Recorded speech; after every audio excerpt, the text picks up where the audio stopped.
auto-sabotage. Comment en finir avec l'auto-sabotage? Si vous n'arrivez jamais à atteindre vos objectifs, vous en avez marre finalement. À chaque fois que vous êtes près du but, que vous êtes proche de réussir, boum, il se passe quelque chose indirectement de votre fait qui fait que vous échouez et que vous n'arrivez pas à mettre les projets qui vous tiennent à cœur en place.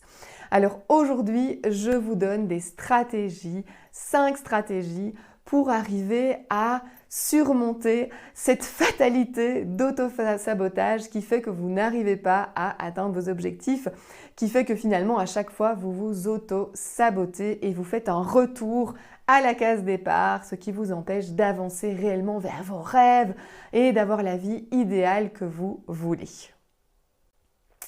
Alors accrochez-vous bien du coup si vous souhaitez connaître ces 5 stratégies pour pouvoir en finir une fois pour toutes avec l'auto-sabotage.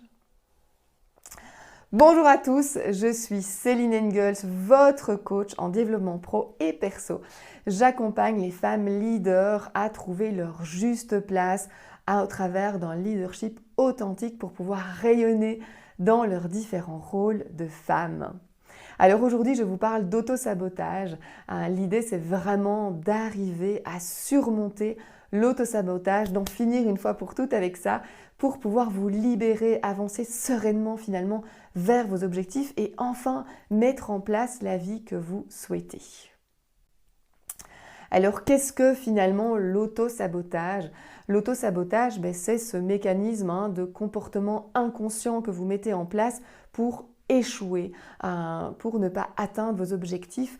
C'est un peu comme ce petit démon intérieur qui vous dit aussi que vous ne méritez pas le succès, que vous n'êtes pas assez bien, assez bon pour ça et que du coup, vous ne vous autorisez pas à réussir.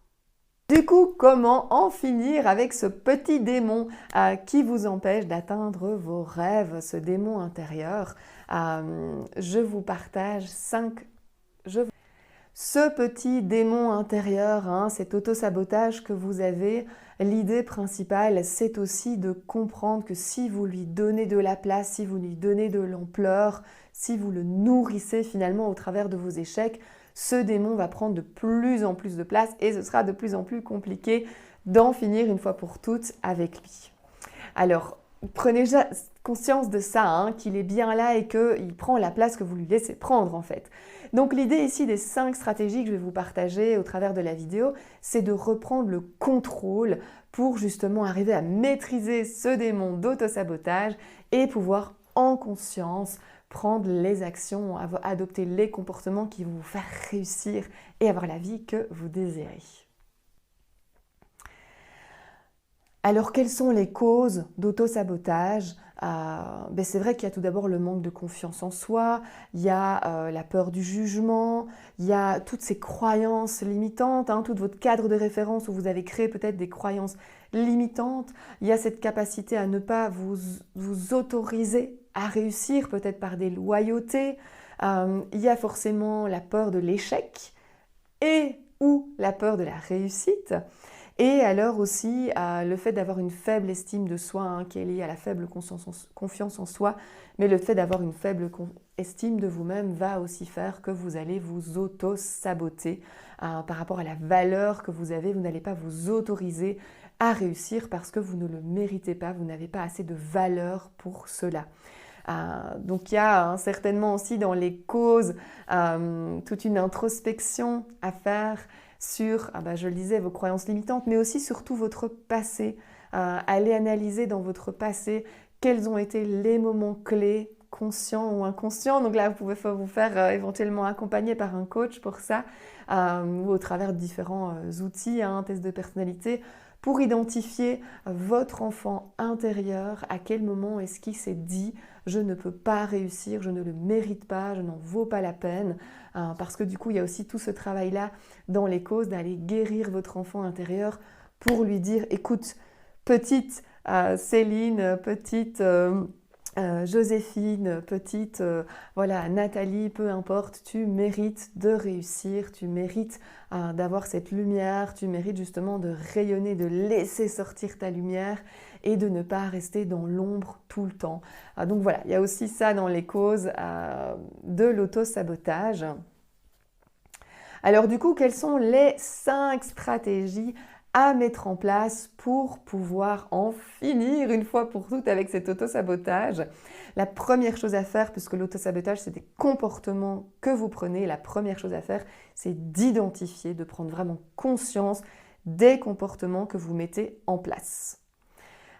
Exemple, vous avez un entretien capital pour votre carrière, vous allez enfin pouvoir atteindre le poste que vous souhaitez depuis des années, pour lequel vous avez travaillé dur, et le jour de l'entretien, il n'y a rien à faire, soit vous n'arrivez pas à vous habiller, vous êtes en retard, soit vous changez de trajet, tiens, indirectement, vous ne savez pas pourquoi, mais vous n'arrivez jamais à cet entretien, soit vous oubliez l'entretien, ben tiens, je pensais que c'était un autre jour. Peu importe, vous avez mis des comportements en place qui font que vous allez louper complètement cet entretien et que vous n'aurez pas le poste, d'accord? Donc du coup, c'est identifier les éléments déclencheurs, les comportements que vous mettez en place, c'est la première chose. Identifier ces comportements négatifs et qui sont, voilà, dans votre schéma assez répétitifs. La deuxième chose à mettre en place, c'est de pouvoir identifier vos croyances limitantes et de les remplacer par des croyances positives et encourageantes qui vont vous permettre de vous booster, de changer votre perspective sur les choses pour pouvoir adopter les bons comportements et prendre les actions, actionner le bon domino qui va faire en sorte que vous allez enfin réussir. Mais tant que vous n'avez pas conscience des comportements ou de vos croyances limitantes associées à ça, vous ne pourrez pas les changer. En leadership, par exemple, il y a des femmes qui ont la croyance que le leader, c'est l'autorité. Or, elles ne veulent absolument pas être dans l'autorité, elles ne veulent absolument pas être directives. Et donc, du coup, inconsciemment, elles ne voudront pas ce poste de leadership parce qu'elles l'associent à l'autorité. Et pour elles, c'est horrible d'être autoritaire parce que dans leur passé, ou X ou machin. Mais donc, du coup, elles vont se saboter par rapport à cette autorité, par rapport à ce poste de leadership. Donc, d'un côté, elles le veulent parce qu'elles ont les compétences, elles ont le potentiel. Et en même temps, elles se disent « Ah non, mais moi, je ne peux pas être associée à une autorité directive. » Donc, tant qu'elles n'ont pas pris conscience de ces croyances limitantes, elles n'arriveront pas à assumer ce poste, elles ne le prendront pas pleinement et donc elles ne se sentiront pas légitimes, etc. On reste dans ce cercle vicieux. La troisième chose à mettre en place du coup pour en finir avec l'auto-sabotage, c'est de booster votre estime de vous-même. Je rappelle que dans l'estime de soi, on a l'image de soi, l'amour de soi et la confiance en soi. Plus vous allez vous donner et reconnaître la valeur que vous avez, parce que vous êtes unique. Il n'y aura jamais qu'un seul vous au monde, donc ça dit toute la valeur que vous avez.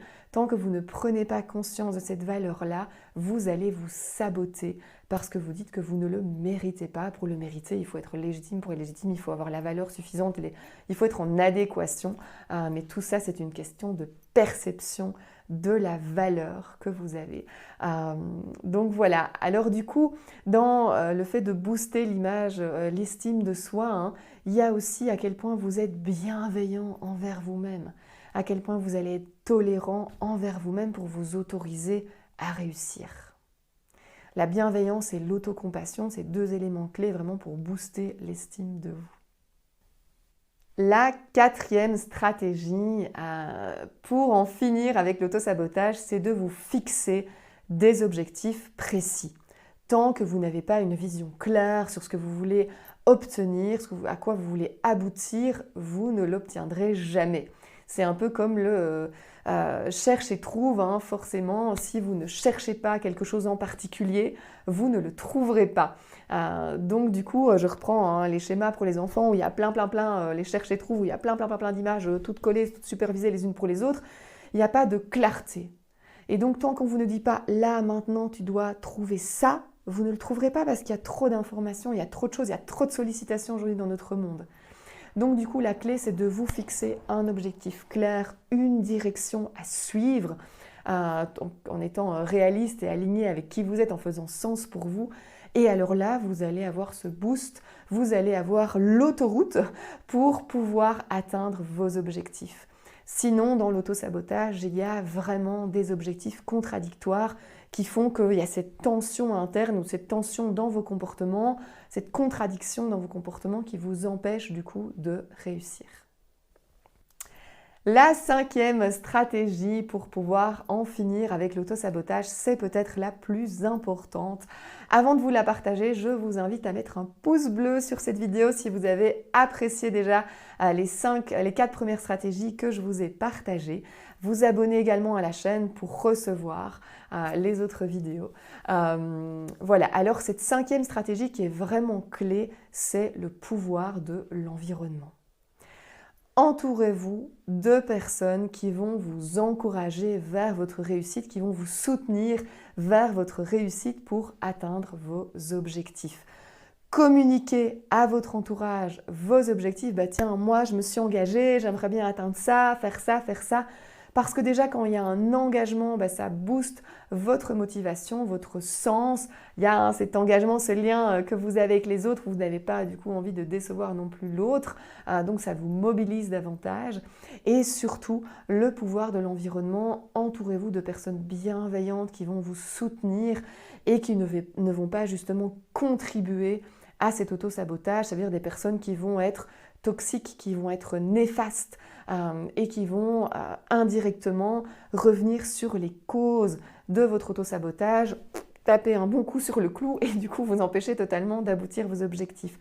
Donc soyez bien conscient aussi de l'environnement dans lequel vous évoluez pour pouvoir réussir les objectifs qui vous tiennent à cœur. C'est vraiment un des éléments clés, si ce n'est le plus important. Tant qu'il n'y a pas d'évolution, tant qu'il n'y a pas de changement dans votre environnement, mais il n'y a pas de changement tout court. Le changement part de l'intérieur, mais à partir du moment où vous le faites rayonner, ce changement, si dans l'environnement vous ne pouvez pas le faire rayonner, ça va être compliqué vraiment de vous libérer pleinement et de pouvoir oser être vous-même pour mener à bien vos projets sans vous auto-saboter. Voilà, donc on récapitule les 5 grandes stratégies pour en finir avec l'auto-sabotage.